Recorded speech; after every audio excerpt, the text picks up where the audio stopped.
지난 한 주 동안 그 담임 목사님과 또 우리 네 분의 장로님들 해외 선교 활동을 하셨습니다.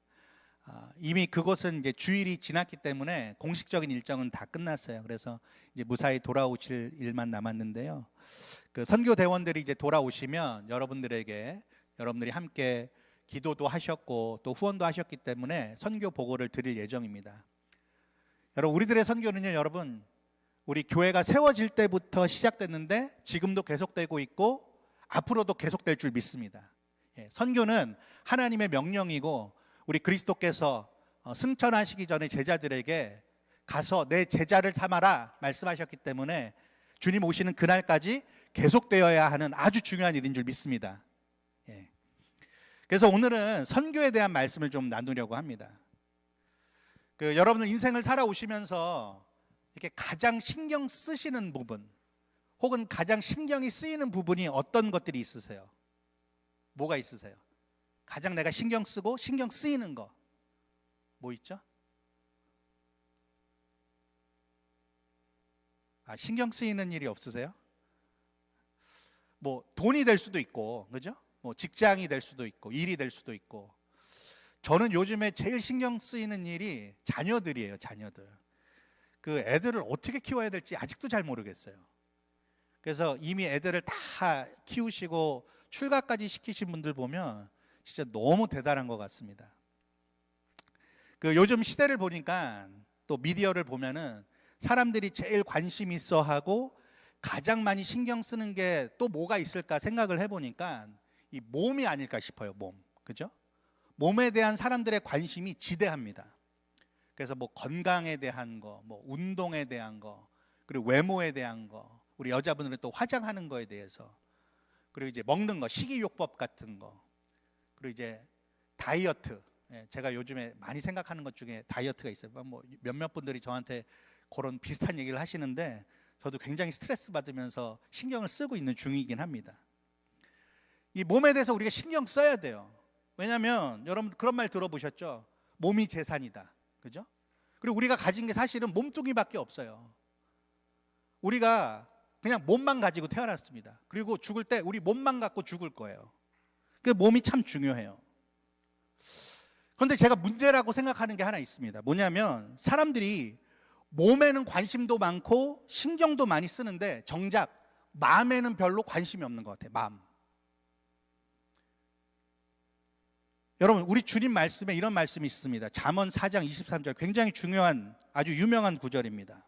우리 같이 읽어볼까요? 시작. 모든 지킬 만한 것 중에 더욱 내 마음을 지키라. 생명의 근원이 이에서 남이니라. 여러분, 하나님은 어떤 분이십니까? 마음을 신경 쓰시는 분이에요. 물론 우리의 몸도 중요합니다. 그렇지만 마음도 중요하다는 거예요. 사무엘상 16장 7절에 보면은 사무엘이 이새의 집에 가서 그 아들들을 불러오라고 하죠. 왜냐하면 왕으로 세울 자를 찾기 위해서. 근데 그때 사무엘은 용모가 좋은 첫째, 둘째, 셋째에게 관심이 많았어요. 근데 하나님께서 뭐라고 말씀하십니까? 사람은 외모를 보지만 나 여호와는 뭘 본다고요? 중심을 본다 그러세요. 그 중심이 히브리어로 레밥이라는 말인데 그게 마음이란 뜻입니다. 히브리어 성경, 구약 성경에 250번이 넘게 그 말이 나와요. 중심, 마음. 그래서 하나님을 믿고 따르는 저와 여러분들 역시 뭐에 신경 써야 돼요? 몸에도 신경 써야 되지만 마음에 더욱더 신경을 써야 돼요. 왜냐하면 하나님께서 신경 쓰시는 부분이기 때문에 그렇습니다. 우리 사랑하는 여러분, 마음에도 신경 많이 쓰시길 주님의 이름으로 축원드립니다. 저는 이것이 선교를 잘하는 교회와 성도들의 기본기라고 생각해요. 마음을 신경 쓰는 거. 자, 그래서 우리가 헤아려야 할 세 가지 마음을 여러분들에게 나눠드리려고 합니다. 첫 번째는 세상 사람들의 마음을 신경 쓰셔야 돼요. 헤아리셔야 돼요. 여러분, 세상 사람들을 보면 어떻습니까? 물론 우리도 세상에 사는 사람들인데 여기서 말하는 세상 사람들은 하나님을 알지 못하는 사람들을 얘기를 하는 거예요. 그 세상 사람들을 보기에는 겉으로 잘 살고 있는 것처럼 보여요. 멀쩡합니다. 우리보다 훨씬 나아 보여요. 그래서 우리가 부러워하기도 하죠. 특히 우리가 살고 있는 이 실리콘밸리 지역은 어떻습니까? 사람들을 보면은 속된 말로 삐까뻔쩍합니다. 저도 보면은 부러울 때가 있어요. 좋은 회사를 다니고 뭐 높은 연봉을 받고 그리고 첨단 기술을 누리고 그리고 너무나도 자유로운 삶, 남을 신경 쓰지 않고 그냥 자기가 원하는 것을 누리는 그런 삶을 보는 것을 우리 모두가 다 경험을 하고 있습니다. 그 모든 것들이 이런 사람들의 마음을 채워주는 것처럼 보입니다. 근데 여러분, 그들의 마음 깊은 곳에 가보면 공허함이 자리 잡고 있어요. 여러분, 왜 그런지 아세요? 왜 세상 사람들에게는 공허함이 있는 줄 아십니까? 전도서 3장 11절에 이런 말씀이 있습니다. 하나님이 사람들에게 뭘 사모하는 마음을 주셨다고요? 영원을 사모하는 마음을 이미 심어 놓으셨다라는 거예요. 여러분, 이게 무슨 뜻일까요? 아무리 이 세상 것들로, 이 세상에 있는 좋아 보이는 피조물들로 만족해 보려고 해도 그 마음 깊은 곳에는 여전히 영원을 향한 갈망이 누구나가 다 있기 때문에, 하나님이 사람을 만드실 때 그렇게 만드셨기 때문에 그것을 외면할 수 없다는 거예요. 여러분, 요한복음 4장에 보면 예수님이 사마리아에 가셔서 사마리아 여인을 만납니다. 그 여인이 물을 뜨러 왔죠, 정오에. 근데 이 여인은 어떤 여자였습니까? 이미 5명의 남편을 경험해 본 여자였어요. 그리고 지금 어떤 남자가 살고 있는데 그 남자도 사실은 남편이 아니에요. 남자를 바꿔가면서 뭔가 자신에게 채워지지 않는 그것을 채워보려고 하지만 채워지지 않았습니다. 그 마음이 목말랐던 것이죠. 그래서 예수님께서 뭐라고 그 여인에게 말씀하시죠? 이 물을 마시는 자마다 영원히 다시 목마르려거니와, 그러니까 우리가 마시는 그 물 있죠? 그 물은 아무리 먹어도 계속 갈증이 날 거라는 거예요. 그러나 내가 주는 물은 영원히 목마르지 아니하리라. 여러분, 예수님은 어떤 분이십니까? 하나님 아버지와 마찬가지로 사람들 마음속에 있는 허전함과 갈망을 너무나도 잘 꿰시고 아시고 헤아리셨던 분이에요. 여러분, 사람들이 왜 그렇게 허전하고 허무하는 줄 아십니까? 사람들이 왜 그렇게 계속해서 뭔가를 가지려고 하는지 아세요? 왜 뭔가를 이루려고, 뭔가 이겨보려고 하는지 아십니까? 저는 그렇게 생각해요. 오직 인간만이 하나님의 형상으로 지음을 받았는데 이 사실을 알지 못하고서 세상에 보이는 것만으로 채우려고 하니까 계속 허무하고 계속 갈망이 생기는 거예요. 여러분, 우리는 피조물이긴 하지만 하나님의 형상으로 지음을 받은 사람들입니다. 그래서 우리들은 절대로 피조물로 우리 자신을 채울 수 없어요. 하나님이 그렇게 만드셨습니다. 인간은요, 오직 하나님만으로 진정 만족할 수 있는 존재인 줄 믿으시길 바랍니다. 존 칼빈은요, 이것을 종교의 씨앗이라고 했어요. 하나님을 향한 어떤 본능적인 갈망이 있다라는 거예요. 영혼을 향한 갈망, 사모하는 마음이 있다라는 거예요. 그래서 여러분, 교회는요, 단순히 복음을 외치는, 예수 천당, 불신 지옥 이것만 외치는 것이 아니라 먼저 이 세상 사람들의 그 마음 속에 공허한 그 마음, 하나님을 필요로 하고 영혼을 사모하는 그 마음을 이해하고 알아주는 곳, 헤아리는 곳이어야 해요. 아직 하나님을 알지 못하지만 여러분들이 평소에 대하는 이웃들의 그 마음, 동료의 마음, 친구들의 마음을 여러분 잘 헤아려 보시길 바라요. 그들 역시도 하나님의 형상으로 지음받은 사람들이에요. 그래서 그들에게 하나님이 필요합니다. 우리가 하나님이 필요했던 것처럼, 우리들은 이제 하나님을 알게 돼서 하나님으로 만족하는 것처럼 그들도 하나님으로만 만족할 수 있다는 것을 여러분들께서 알려주셔야 합니다. 이 실리콘밸리에 살아가는 많은 사람들, 아까도 말씀드렸듯이 겉으로는 멀쩡해 보이고 우리조차도 부러워하는 그런 겉모습이 있습니다. 괜찮아 보입니다. 하지만 속으로 외롭고 공허할 거예요. 하나님으로 채워질 수 있다는 사실을 모르니까 자꾸 엉뚱한 것들로 메꿔보기는 하는데 그게 안 되는 거죠. 여러분, 우리가 누굽니까? 여러분들 누구세요? 그 세상에 있는 사람들, 하나님을 알지 못하는 사람들보다 조금 먼저 예수님을 믿고 알게 됐어요. 복음의 비밀을 알게 되신 분들이십니다. 우리도 전에는 어땠습니까? 우리의 마음이 허전했어요. 예수님을 몰랐을 때, 하나님 몰랐을 때 세상의 것으로 채워보려고 너무나도 애썼던 사람들이었습니다.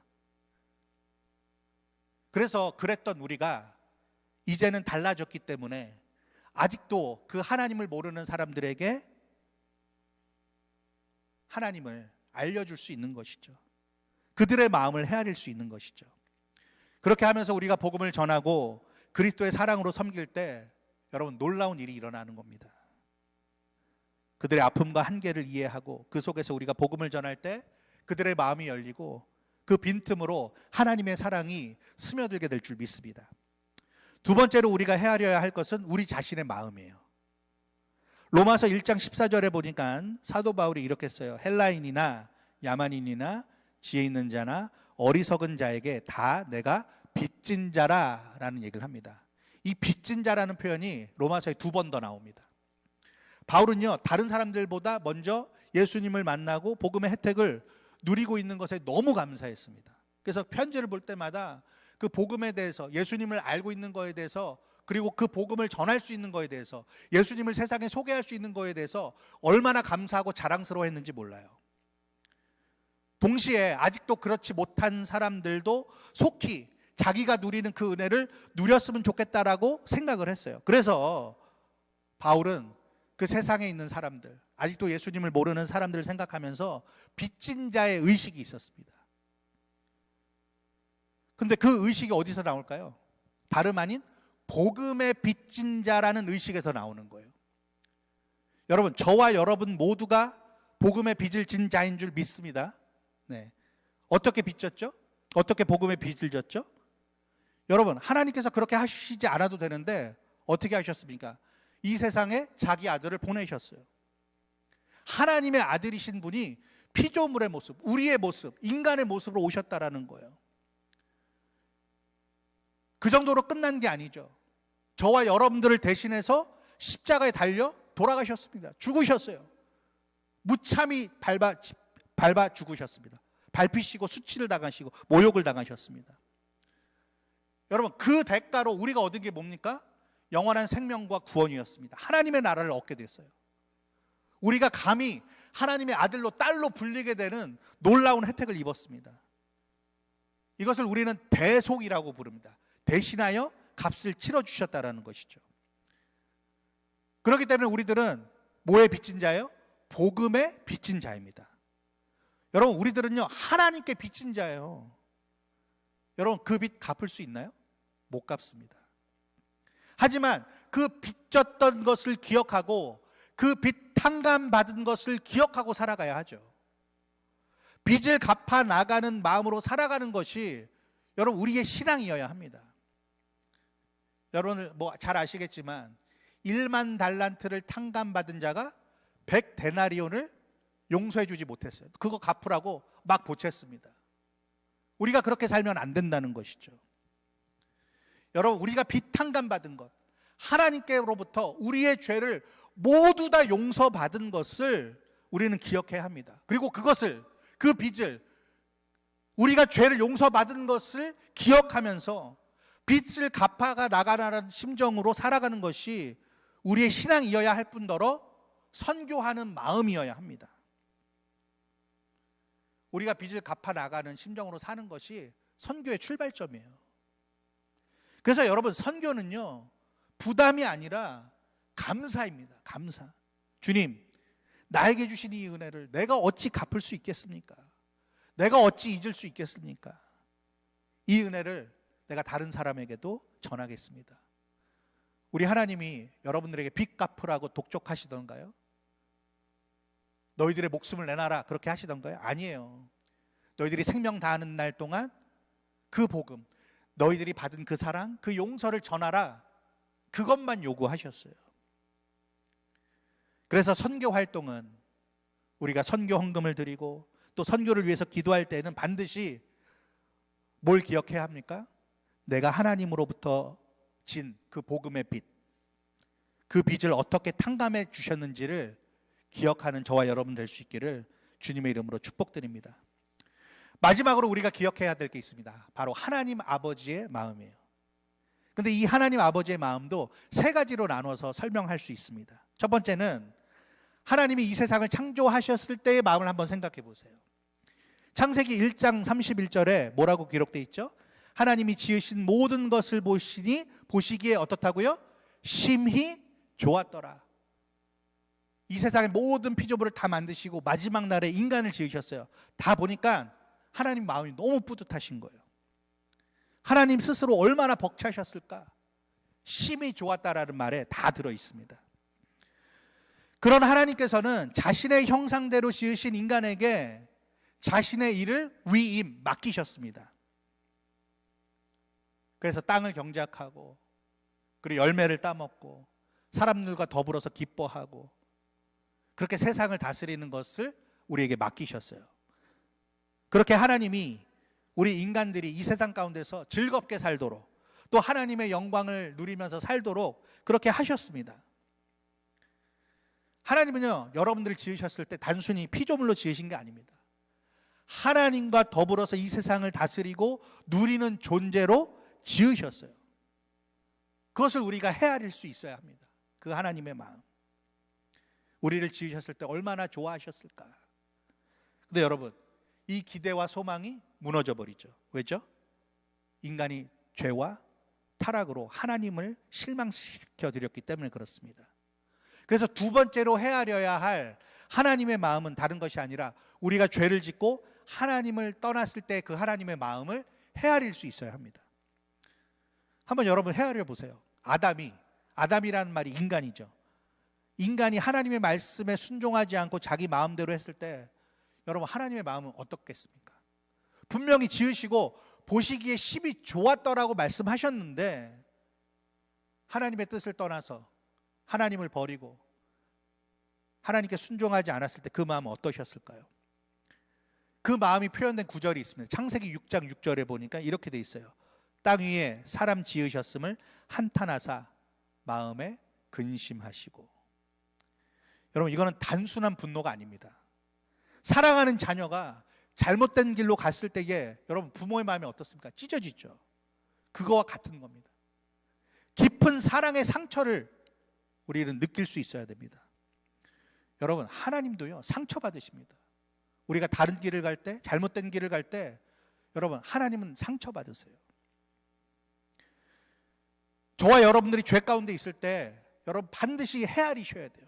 아, 내가 또 이렇게 죄를 졌구나, 실패했구나, 나는 정말 쓸모없는 인간이구나, 뭐 단순히 이런 느낌이 아니라 죄의 길로 가는 이런 나를 보시면서 하나님 마음이 얼마나 찢어지실까, 그거를 우리가 그거를 기억할 수 있어야 합니다. 여러분, 성숙한 그리스도인은 다른 게 아닙니다. 하나님의 마음, 내가 죄 가운데 있을 때 하나님의 마음이 얼마나 찢어지실까라고 생각할 수 있어야 합니다. 그것으로 성숙한 그리스도인이냐 아니냐 판가름할 수 있는 것이죠. 사랑하는 여러분, 그럼에도 불구하고 하나님은 그런 우리를 포기하지 않으셨죠. 하나님께서는 우리 같은 죄인들을 위해서 구원을 계획하셨고 실행을 하셨습니다. 여러분, 그 구원의 절정이 뭡니까? 예수 그리스도의 십자가의 죽음입니다. 요한복음 3장 16절, 너무나도 유명한 구절이죠. 하나님이 세상을 이처럼이 뭡니까? 하나님이 자기 하나밖에 없는 독생자를 이 세상에 보내셔서 십자가에 죽게까지 하신 그 일, 그처럼 사랑하사 독생자를 주셨대요. 이 말씀 안에 선교의 본질이 들어있다라고 저는 생각합니다. 하나님이 세상을 사랑하셔서 아들을 보내셨어요. 여러분, 두 개의 단어를 보여드릴게요. 여러분, 선교를 우리가 영어로 뭐라고 하죠? 선교? 미션이라고 합니다. 미션. 이 미션이라는 말은 라틴어의 미시오라는 말에서 왔어요. 이 미시오라는 말은 보내다, 보냄 이런 뜻입니다. 그래서 이 미션이라는 말은 보낸다 이런 뜻입니다. 여러분, 선교학에서 굉장히 중요한 말이 있는데요, 미시오 데이라는 말이 있어요. 데이라는 말은 하나님이라는 말입니다. 하나님의 보내심이라는 거예요. 선교는 하나님의 보내심, 미시오 데이. 우리가 반드시 헤아려야 할 하나님의 마음 중에 이 세 번째, 이게 가장 중요하다고 저는 생각해요. 하나님이 하나밖에 없는 아들을 이 세상으로 보내실 수밖에 없었던 그 마음, 그걸 우리가 기억해야 한다는 것이죠. 그러니까 하나님도 선교를 하신 거예요. 우리들을 구하시려고, 우리를 살리시려고 그렇게 하셨던 겁니다. 그러니 우리가 어떻게 그 마음을, 그 하나님의 마음을 헤아리지 않을 수 있겠습니까? 여러분, 예수님의 제자 중에 사도 요한은요, 자신의 복음서를 마무리하면서 예수님의 여러 가지 말씀 중에 이 말을 썼어요. 요한복음 20장 21절에 아버지께서 나를 보내신 것 같이 나도 너희를 보내노라, 이렇게 말씀하셨습니다. 오늘 선교를 마무리하신 우리 선교 대원들이나 지금 여기서 이 말씀을 듣고 있는 저와 여러분이나 두 가지. 첫째, 미시오 데이, 하나님의 보내심을 받은 예수님으로 인하여, 다시 말하면 하나님의 선교를 통해서 구원받은 자들이에요. 그렇죠? 그리고 또한 둘째, 예수님이 하신 말씀대로 예수님의 보내심, 미시오, 이거를 받은 사람들이 바로 저와 여러분들이에요. 미션. 그래서 우리는 미션을 받은 자들입니다. 그래서 우리의 선교는 앞서 말씀드렸던 것처럼 계속 진행형입니다. 계속될 겁니다. 이 계속될 선교를 위해서 우리는 기본기를 다져놔야 돼요. 근데 그 기본기가 뭐라고요? 마음을 헤아리는 겁니다. 마음을 헤아리는 거. 뭔가 신경 쓰여야 합니다.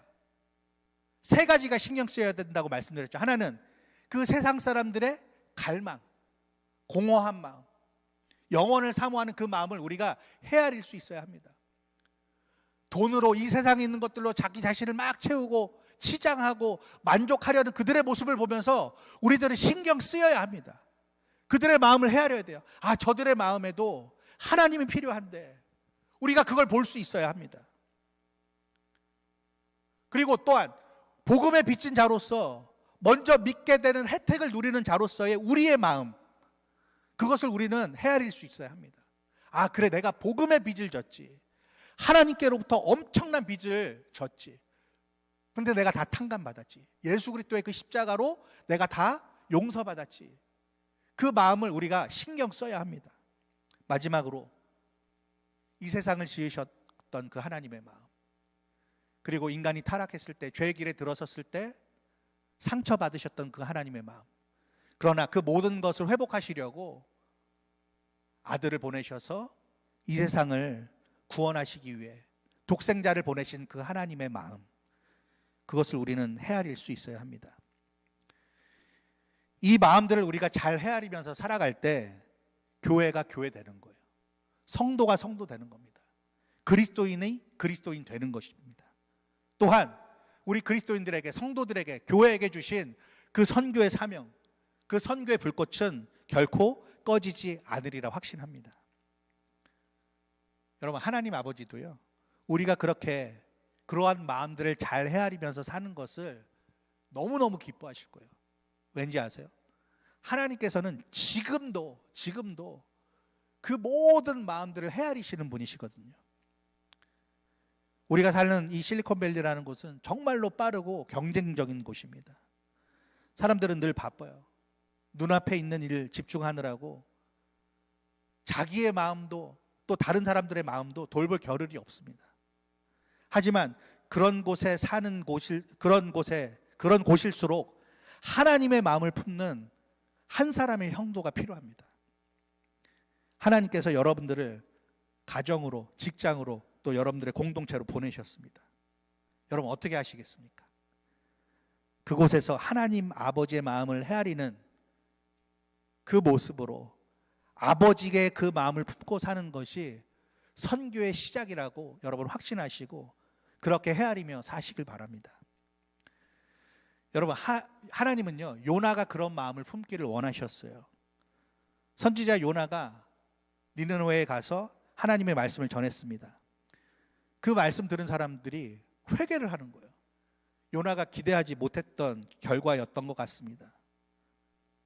근데 요나가요, 기뻐하지 않았어요.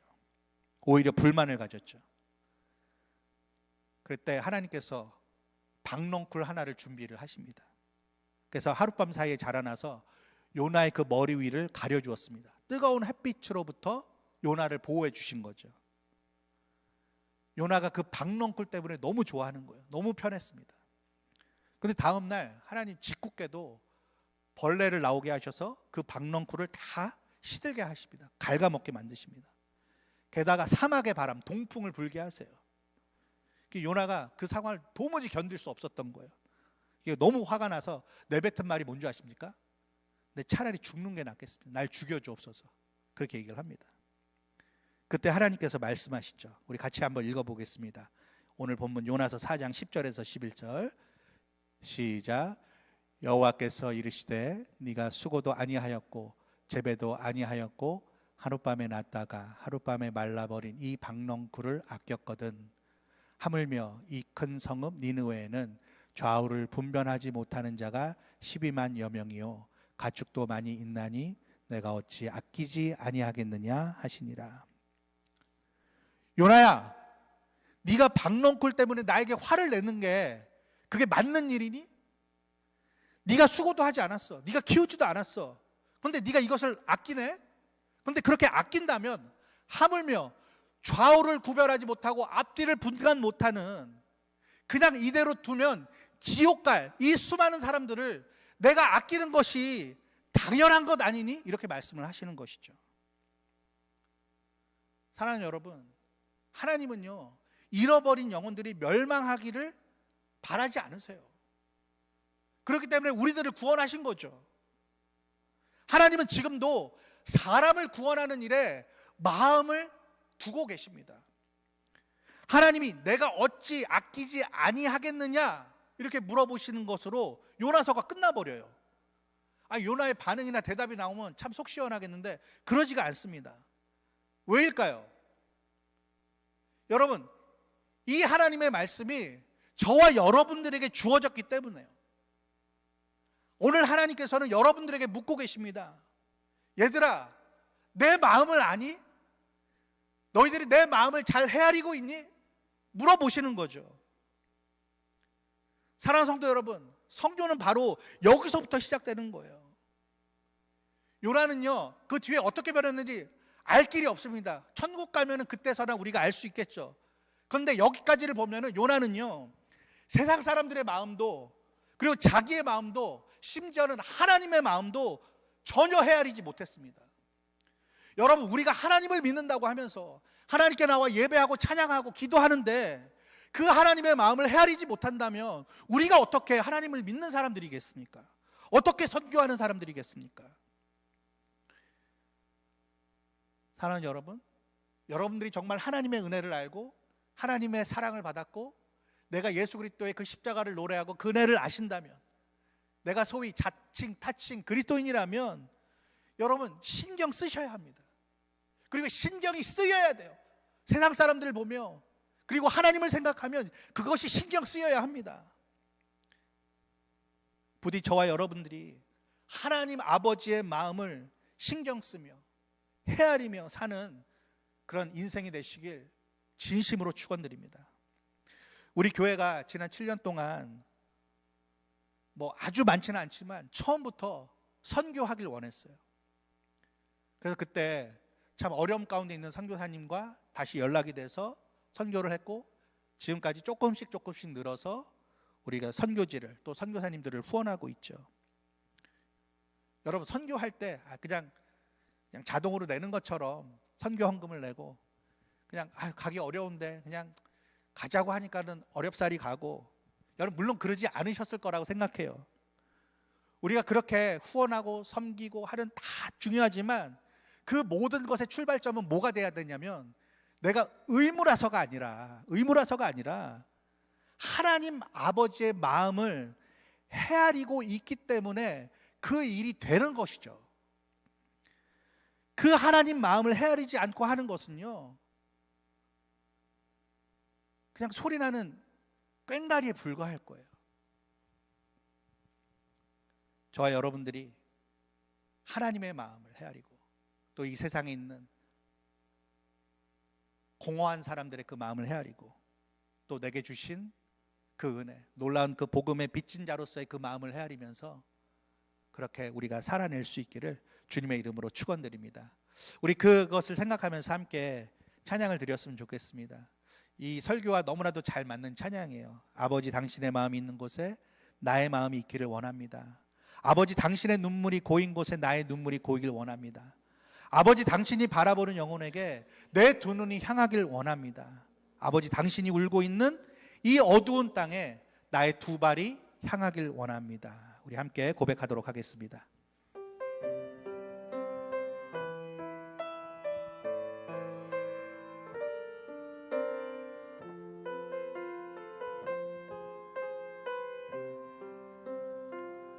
아버지 당신의 마음이 있는 곳에 나의 마음이 있기를 원해요.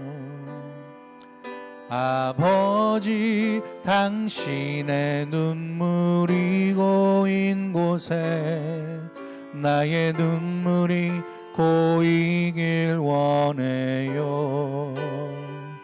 아버지 당신이 바라보는 영혼에게 나의 두 눈이 향하길 원해요. 아버지 당신이 울고 있는 어두운 땅에 나의 두 발이 향하길 원해요.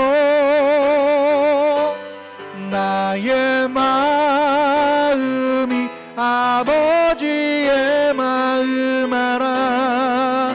내 모든 뜻 아버지의 뜻이 될 수 있기를 나의 온몸이 아버지의 마음 알아. 내 모든 삶 당신의 삶 되기를. 우리 다시 한번 고백할까요?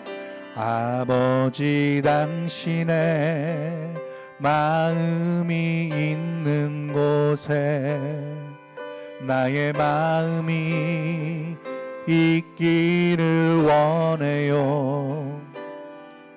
아버지 당신의 눈물이 고인 곳에 나의 눈물이 고이길 원해요.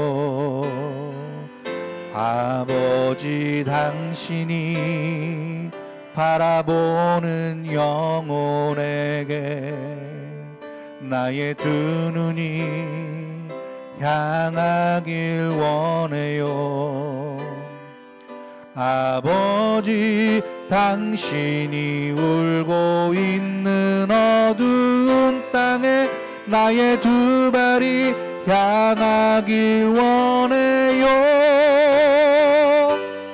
나의 마음이 아버지의 마음 알아. 내 모든 뜻 아버지의 뜻이 될 수 있기를 나의 온몸이 아버지의 마음 알아. 내 모든 삶 당신의 삶 되기를. 나의 마음이 아버지의 마음 알아.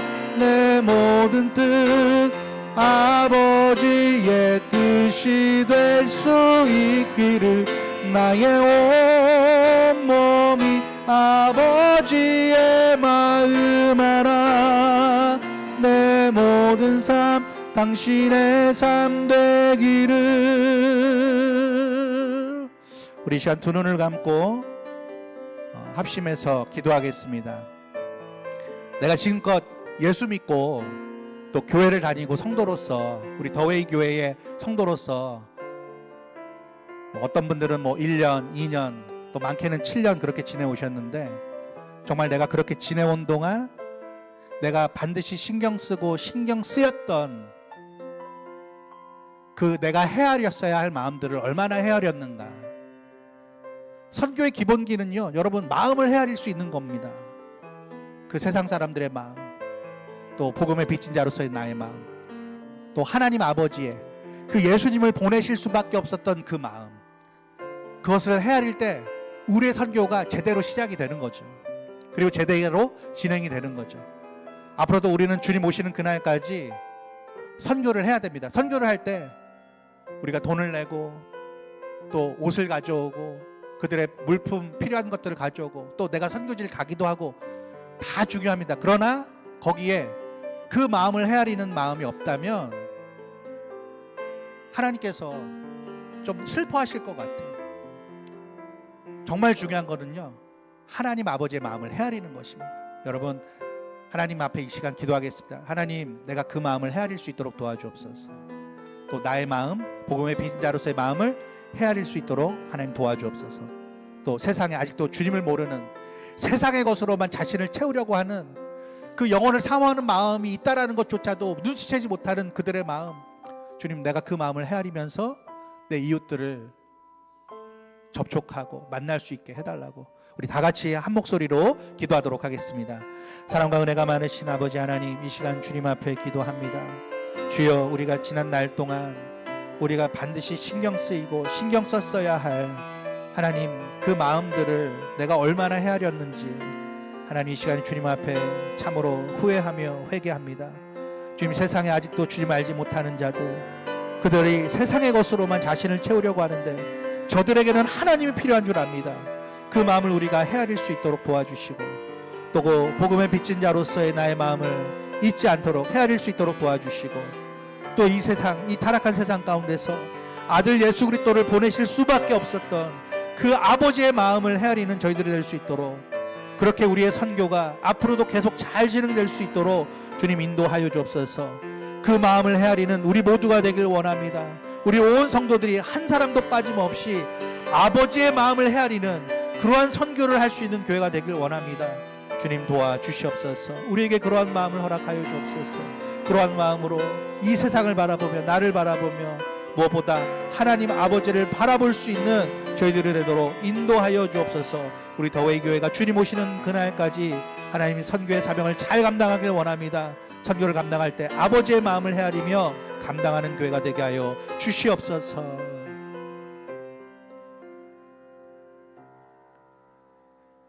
지금은 우리 구주 예수 그리스도의 은혜와 하나님의 크신 사랑과 성령의 교통하심이 아버지의 마음을 헤아리기로 주님 앞에 다시 한번 다짐하며, 그것이 선교의 기초요 또한 시작이요 끝이라는 것을 저희들 기억하고 다시 한번 주님 앞에 다짐하며 결단하는 모든 주님의 백성들 머리 위에 또 주께서 핏값으로 사신 우리 더웨이 교회와 이 땅의 교회들과 모든 선교지 가운데 지금부터 영원토록 함께 계시기를 간절히 축원하옵나이다. 아멘.